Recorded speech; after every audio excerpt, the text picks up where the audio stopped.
You probably have a lot of yoga students who come to practice yoga in order to improve their shoulder flexibility, to release those tight areas that they're feeling in the shoulders.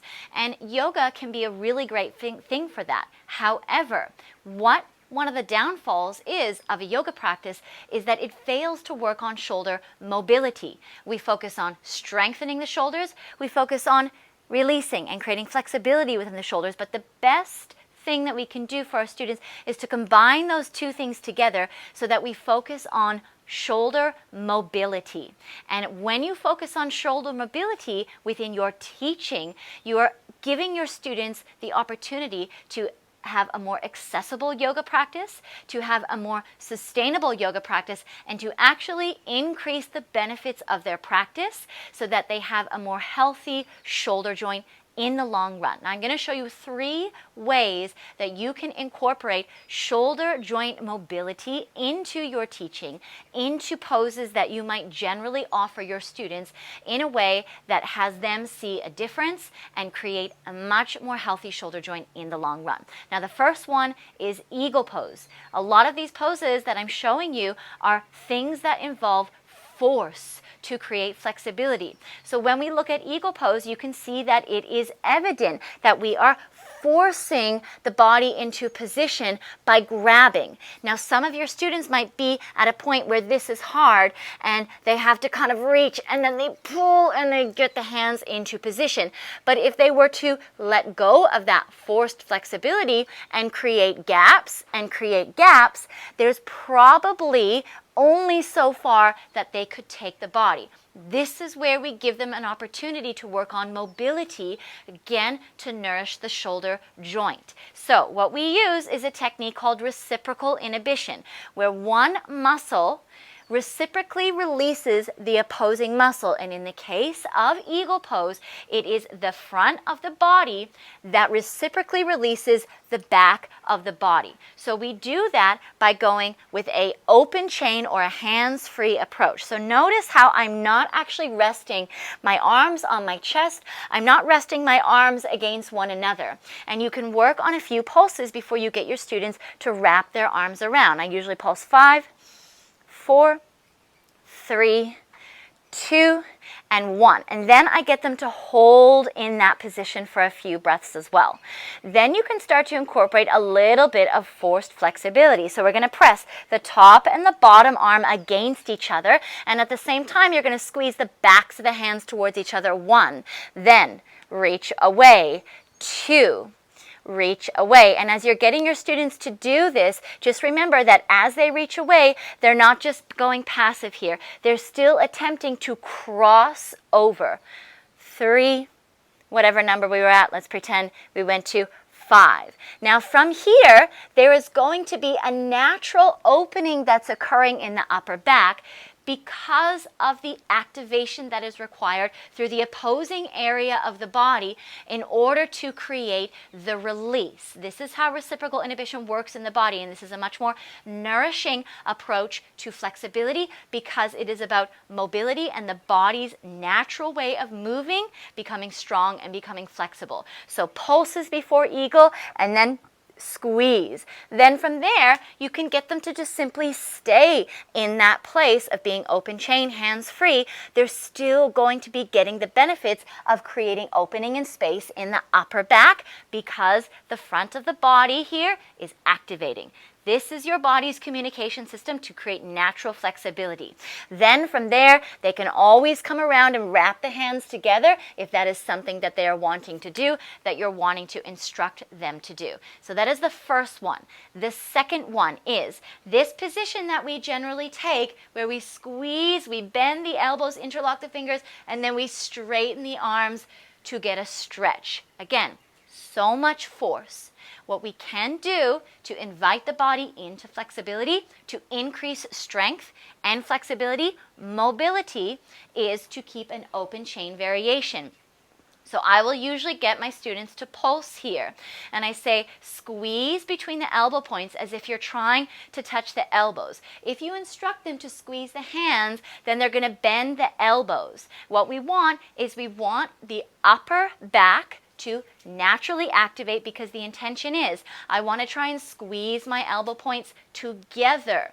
That will naturally activate the upper back, which reciprocally releases through the front of the chest here. So you can work on little pulses like this.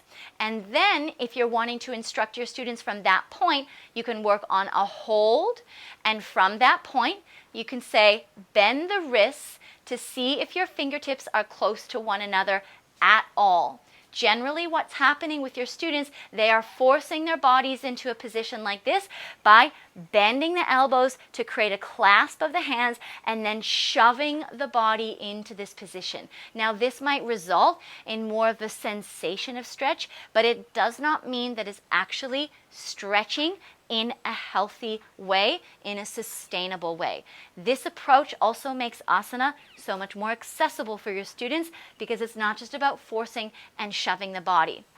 So you can get them to take some pulses, you can get them to hold, you can encourage them to bend into the wrist but not into the elbow, and then it will make a massive difference once they repeat that a few times to be able to get the hands to come closer together, to maybe create some sort of clasp, or again, if they want to follow that up, or you want to follow that up with your cues to create more of a forced position for flexibility.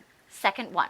The third thing that you can do is looking at cow face arms, and it's the same type of situation. So cow face arms, normally we take the hands and we walk them, and then we grab, and then we straighten the body up this way. Again, lots of force is used to create flexibility. And when we use force and we rely on force to create flexibility, we do not provide a stable joint. This overstretches the tendons and the ligaments, which can lead to joint damage and joint stability in the long run. And that is why it is so important that we use this kind of technique if you have an investment in the longevity of your students' yoga practice. So let's get back to cow face arms. Same thing like we did with the other two.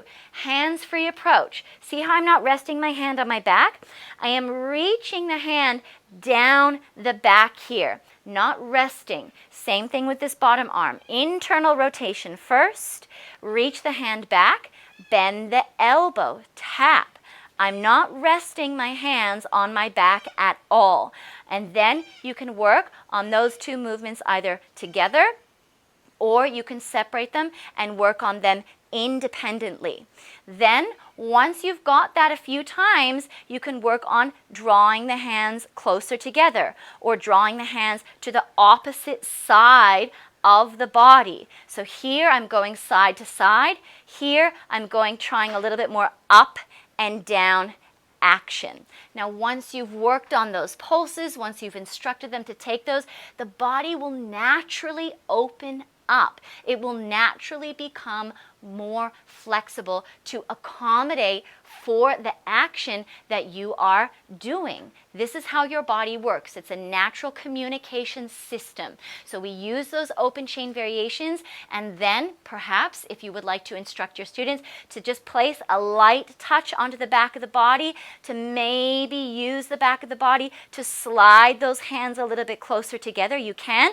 Or if you want to encourage them to use a lot of force, again, totally up to you and them in their practice. But if you start and you preface those forceful movements with more intuitive and more natural movements by not relying on force first, the body is invited into shoulder opening, shoulder release, because it's coupled with strength and flexibility, mobility and stability, not just one, not just the other. Whenever we ask the shoulder joint to do something where it requires a level of strength, there has to be some give in some area of the body. It's exactly like when you pick something up off the ground, or you do a bicep curl like this.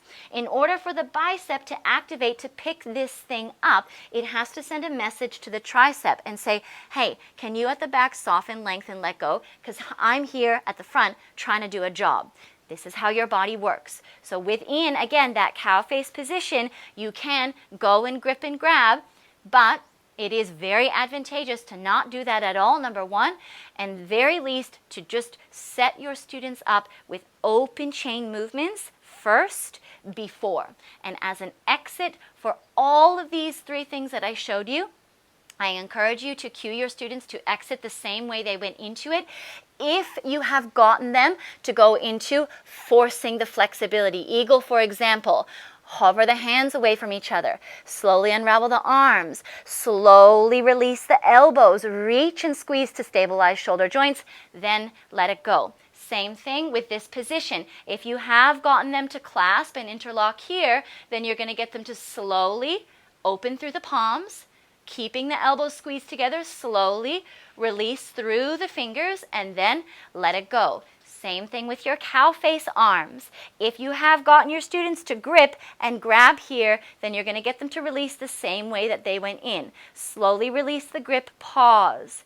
Slowly move the hands away from the back until you feel that they can hover, pause, and then let them go.